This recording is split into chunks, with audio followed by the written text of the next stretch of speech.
Hello students, बहुत बहुत स्वागत है आपका इंडियन ऑनलाइन स्कूल और स्कूल फॉर ओलंपियाड चैंपियंस की सैटरडे क्लास में। हम कंटिन्यू करने वाले हैं साइंस का टॉपिक अर्थ एंड यूनिवर्स। उसमें भी हमने आज का टॉपिक लिया है फेजेस ऑफ मून। आप अगर स्काई में नाइट में देखते हो तो आपको डेली मून एक शेप में नहीं दिखाई देता है। डिफरेंट डिफरेंट साइजेस होते हैं और एक डे में तो आपको मून दिखाई ही नहीं देता है। इन्हीं को कहते हैं हम फेजेस ऑफ मून।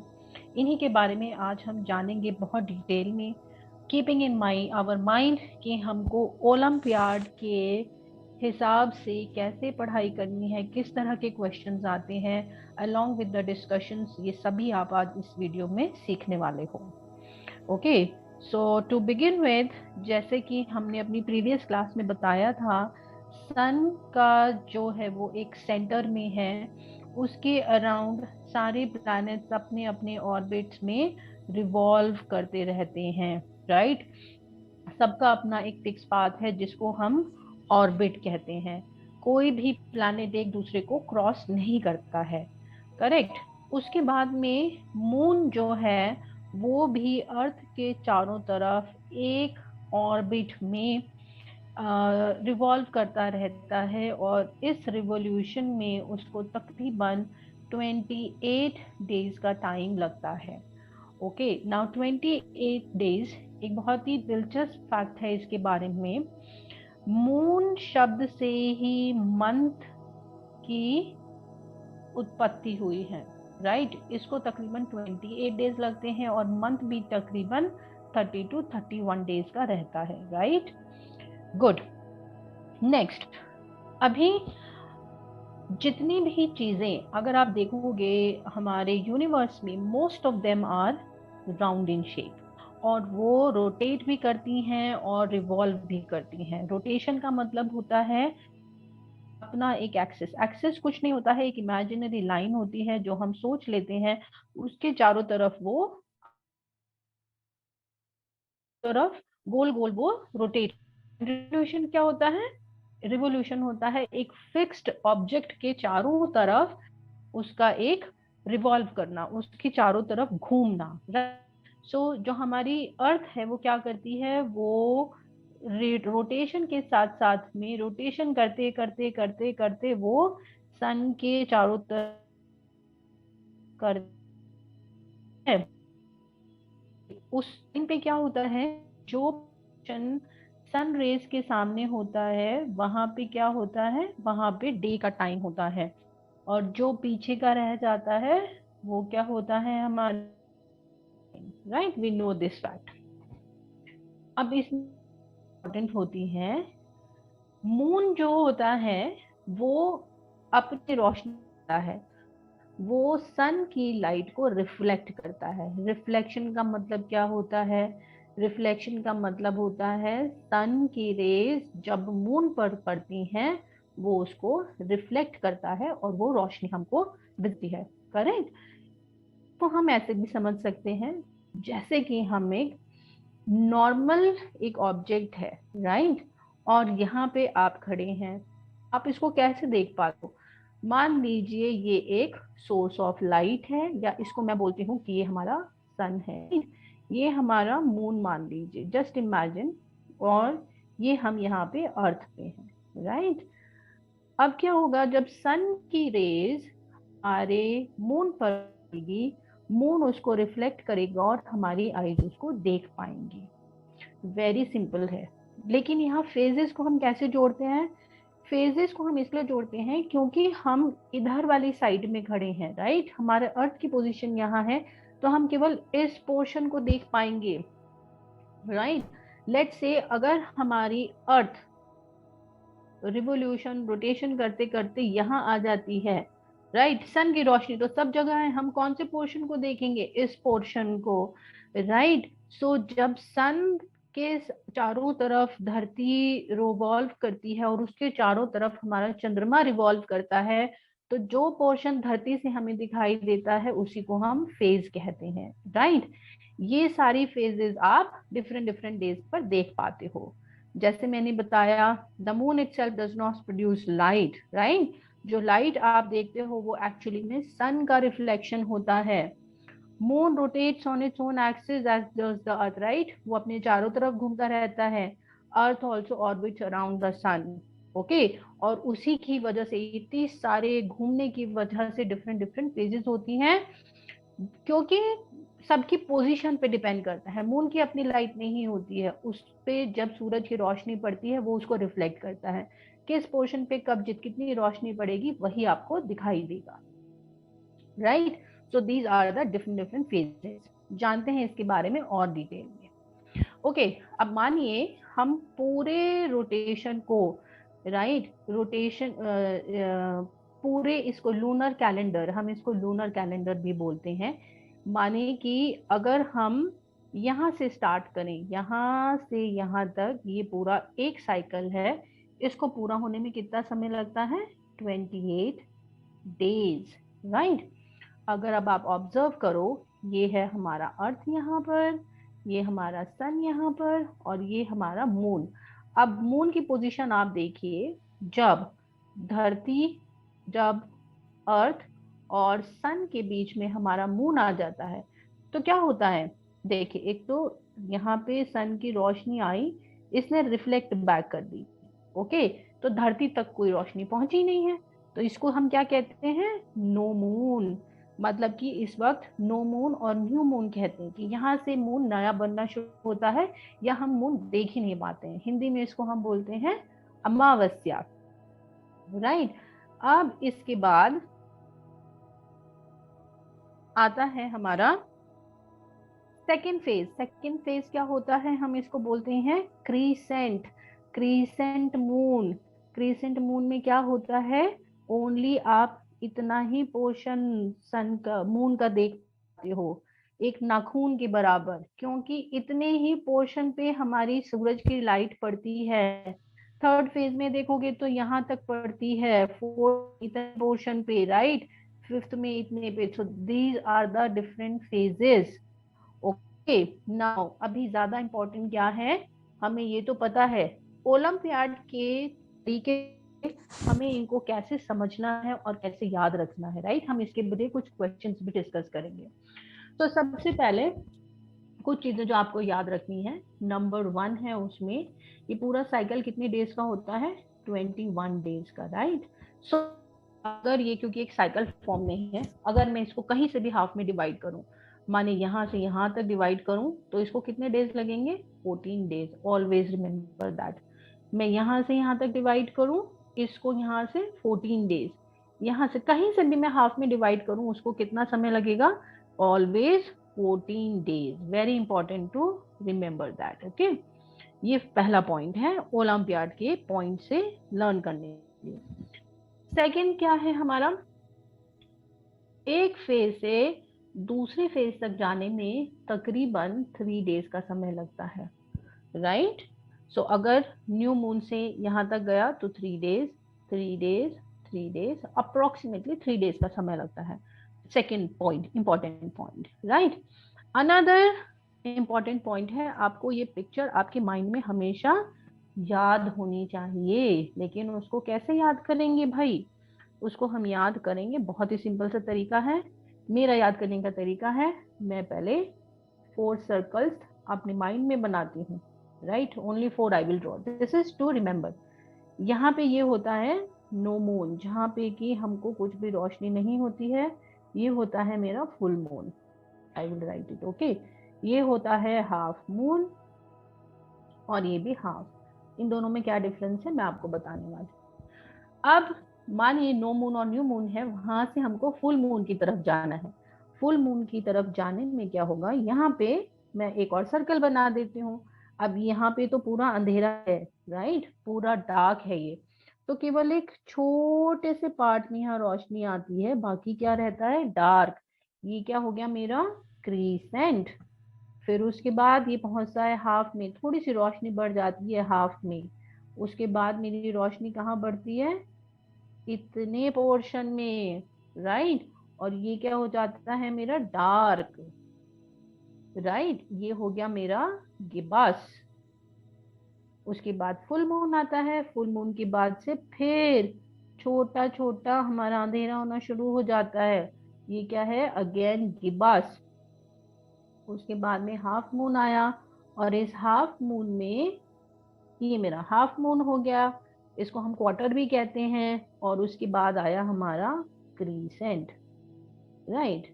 अब यहाँ पे अगेन जो थर्ड पॉइंट है, थर्ड पॉइंट ये है, मैं इसको पूरे को डिवाइड करती हूँ यहाँ पर। ओके, डिवाइड करने पे जो new moon to full moon का फेज होता है उसको हम कहते हैं वैक्सिंग फेज। ओके, और full moon to new moon, इसको हम बोलते हैं waning phase. Always remember, two phases होती हैं, वैनिंग एंड वैक्सिंग। अब आपको क्वेश्चन पूछना चाहिए कि मैम ये तो ठीक है वैनिंग और वैक्सिंग, लेकिन हमको तो ये सभी सेम लग रहे हैं। सभी सेम का मतलब जैसे वैक्सिंग क्रीसेंट, वैनिंग क्रीसेंट, या फिर क्वार्टर में, या फिर इनमें क्या डिफरेंस है, हमें देखने से कैसे पता लगेगा? बहुत सिंपल सा लॉजिक है भाई। न्यू मून से जब हम वैक्सिंग क्रीसेंट की तरफ जाते हैं, वैक्सिंग क्रीसेंट, ओके, मतलब जब हमारा मून बढ़ रहा होता है, अंधेरे वाली साइड में अंधेरा, यहाँ अंधेरा रहेगा, राइट, क्योंकि हमारा धीरे धीरे धीरे करके रोशनी बढ़ रही है। अगर आप वैक्सिंग क्वार्टर, ये वैक्सिंग क्वार्टर और वैनिंग क्वार्टर को देखोगे, ध्यान से देखो इसमें रोशनी की साइड्स किधर हैं। वैक्सिंग में जो हमारी रोशनी की साइड है वो हमारे राइट में है और इसमें लेफ्ट में है। ऐसे ही वैक्सिंग क्रीसेंट में रोशनी कहाँ है? राइट में, और अंधेरा कहाँ है? लेफ्ट में। मेजर डिफरेंस यही होता है। ओके, ऐसे ही अगर आप गिबस में देखोगे, गिबस में भी सेम रहता है। अगर आप वैनिंग क्वार्टर और वैक्सिंग क्वार्टर को कंपेयर करोगे, यहाँ पे हमारा रोशनी वाला पोर्शन कहाँ आ गया है? हमारा लेफ्ट में, और ये आ गया है हमारा राइट में। ये बहुत मेजर डिफरेंस है जो कि ओलंपियाड के हिसाब से आपको याद रखना है। हम इसको आगे देखेंगे कि इसको हम कैसे अप्लाई करते हैं। ओके, सो हम लोग एक्सप्लेन करने वाले हैं और डिटेल में सभी के सब फेजेस को। तो सबसे पहली आती है नो मून और न्यू मून। ये कब होती है? जब हमारा मून जो है हमारे सन और अर्थ के मिडल में आता है। कैसे दिखेगा ये पोजीशन में? यहाँ पर, राइट। तो जब हमारा मून यहाँ पे होगा अर्थ और सन के बीच में, तो हमारा नो मून रहता है। नेक्स्ट आती है वैक्सिंग क्रीसेंट। जब हमारा मून थोड़ा सा नीचे की ओर खिसक जाता है, उसकी पोजीशन यहाँ आती है और वो वैक्सिंग क्रीसेंट की शेप में आता है यहाँ पर, राइट। क्योंकि मून के, देखिए इसमें क्या होता है, जो सन की लाइट है वो इसी एरिया पे पड़ेगी थोड़े से पे, और वो रिफ्लेक्ट करेगी यहाँ पर। जब वो रिफ्लेक्ट करेगी थोड़े ही पोर्शन में, तो थोड़ा ही दिखाई देगा। सेम जब हम जाते हैं फर्स्ट क्वार्टर या फिर हाफ मून में, जब ये एकदम सीध में धरती के नीचे आ जाता है, तो हमें 3D शेप का एक मून दिखाई देता है, राइट। इसको हम फर्स्ट क्वार्टर भी बोलते हैं, या फिर हम इसको बोलते हैं हाफ मून भी। इसकी पोजीशन ऐसी यहाँ पर रहती है। ओके, नेक्स्ट आता है वैक्सिंग गिबस मून। वैक्सिंग मतलब जब हम नो मून से फुल मून की तरफ जाते हैं, राइट। यहाँ पे हमारा जो मून है उसकी पोजीशन हमारे धरती से थोड़ा सा दूर की साइड में हो जाती है, राइट। उसके बाद में आता है हमारा फुल मून। फुल मून में हमारी धरती जो है, हमारी अर्थ जो है, वो सन और मून के बीच में आती है और हमको फुल सन दिखाई देता है, क्योंकि जो सन की लाइट मून पर पड़ती है वो पूरी की पूरी रिफ्लेक्ट होती है हमारी धरती पर। ओके, इसी के जैसा है हमारा वैनिंग गिबस। जब ये हमारा और ऊपर चढ़ जाता है, इसको हम बोलते हैं, यहाँ से इसकी रोशनी फुल मून के कंपैरिजन में कम होना शुरू हो जाती है, राइट। इसी तरह से third quarter, right, half moon भी बोलते हैं, लेकिन अब की बार इल्यूमिनेटेड कौन सी साइड का है? ये वाली साइड का, राइट। इसको हम बोलते हैं अपना थर्ड क्वार्टर या फिर हाफ मून। उसके बाद आता है वैनिंग क्रीसेंट। यहाँ पे भी मून की लाइट कम हो जाती है, लेकिन फिर भी विजिबल होता है। ओके, सो ये हैं हमारी डिफरेंट डिफरेंट फेजेस और उनके डिस्क्रिप्शन। आपको ये पूरा का पूरा लर्न होना बहुत जरूरी है ओलंपियाड एग्जाम्स के पॉइंट ऑफ व्यू से, right. another important talking that I'll be talking today is eclipses. Okay, eclipse कब होते हैं? जब सन, मून और अर्थ एक स्ट्रेट लाइन में आ जाता है और अर्थ या मून शैडो कास्ट करते हैं एक दूसरे के ऊपर, राइट? तो ये कितने तरह के होते हैं? दो तरह के, सोलर एक्लिप्स या फिर lunar eclipse, right? Solar eclipse में क्या होता है? सोलर एक्लिप्स में जो हमारा मून है वो सन और अर्थ के बीच में आके शैडो कास्ट करता है, राइट? और लूनर एक्लिप्स में हमारी जो अर्थ है वो सन और मून के बीच में आके शैडो कास्ट करती है। ओके, आपने समटाइम्स आपने देखा भी होगा कि बहुत बार जब सूर्य ग्रहण या सोलर एक्लिप्स होता है, इस तरह की एक डायमंड रिंग वाली आकृति हमको आसमान में दिखाई देती है, बहुत ही फेमस होती है, इसको हम बोलते हैं डायमंड रिंग। कभी कभी दिखाई देता है ये। अब आप सवाल पूछ सकते हो कि मैम हमको कंफ्यूजन है कि ये तो हमेशा ही मून अर्थ कभी ना कभी एक सीध में आएंगे ही। नहीं, ये हमेशा ऐसे नहीं होता है। इसका रीजन क्या है? इसका रीजन होता है कि देखिए, मैं आपको ड्रॉ करके दिखाती हूँ। ये लोग एक सीध में नहीं आते हैं। उसका बहुत ही सिंपल सा वैलिड रीजन ये है, जो सन का ऑर्बिट है, जो धरती जब सूर्य के चारों तरफ ऑर्बिट में है, उसका ऑर्बिट, और ये मान लीजिए ये हमारा सन है और ये है हमारी अर्थ का orbit, right?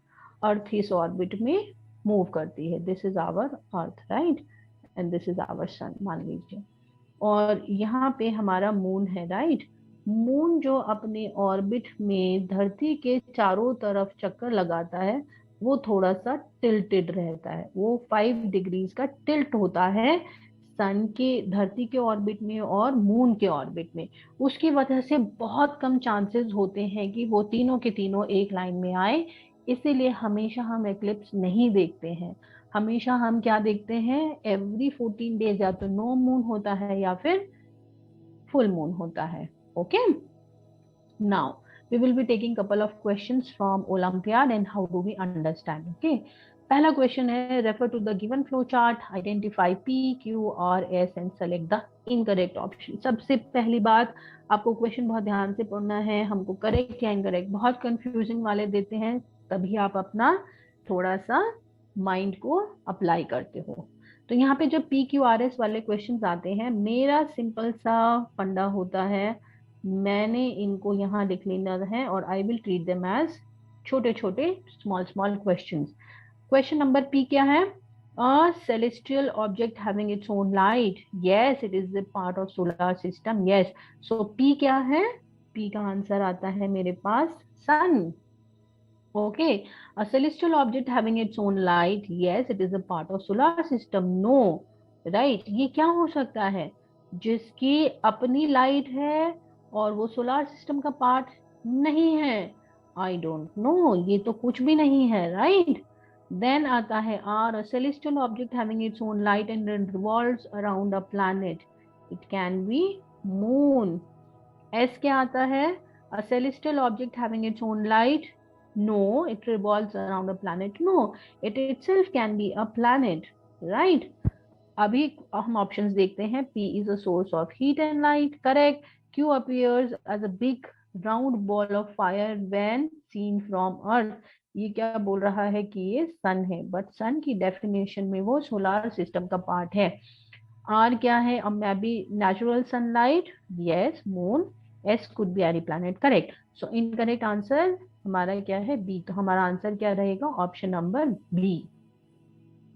Okay, now very important, जैसा मैंने पिछली स्लाइड में बताया आपको, मून की डिफरेंट फेजेस का डायग्राम आपको बहुत अच्छे से लर्न होना चाहिए, राइट? सो क्वेश्चन उसी पे बेस्ड है। Shivani has marked her calendar 15 October as no moon, right? No moon का डे उसने क्या बताया है? 15 अक्टूबर। अब उसको पता करना है 29 अक्टूबर को क्या रहेगा। How many days difference is there? 14 days. So 14 days, अगर डे 1 पे हमारा नो मून है तो 29 पे क्या रहेगा? full moon. Correct. Next question. At which of the four positions W, X, Y and Z shown in the figure would the moon be during a lunar eclipse? Lunar eclipse में क्या होता है? अर्थ बीच में आती है कि मून बीच में आता है? अर्थ बीच में आती है। तो अगर ये हमारी अर्थ है, हमारा मून की पोजीशन क्या होगी? Z। तो आंसर होगा हमारा option number A. Correct. Now थोड़ा सा इंटरेस्टिंग क्वेश्चन है। Refer to the different appearances of the moon over a month across the sky and answer the questions that follows.